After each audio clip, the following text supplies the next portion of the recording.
Welcome to the Tech Egg. Don't get scrambled. Enjoy the video. In this video, I will explain how to connect MetaMask to a Web3 site. First, make sure you have the MetaMask browser extension installed and properly configured with your wallet. This essential tool serves as your secure gateway to the decentralized web, allowing you to manage your digital assets and interact with various applications seamlessly. It's a crucial first step for anyone looking to explore the world of Web3. Once your MetaMask wallet is ready, open your web browser and go to the decentralized application you want to use.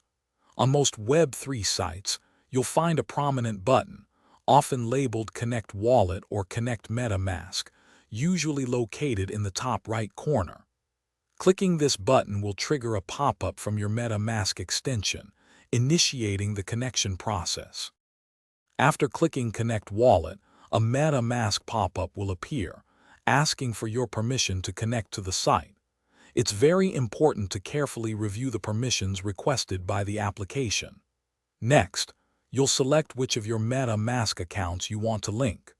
Choose the appropriate account, then confirm your selection to proceed with establishing the secure connection. Once you've approved the connection in MetaMask, the Web3 site will update, typically displaying your wallet address in the top corner, indicating a successful link. You are now ready to interact with the decentralized application, perform transactions, and engage with its features. For security, always remember to disconnect your wallet from any site when you are finished using it, protecting your digital assets. Thanks for watching. Consider subscribing if I helped unscramble your problems.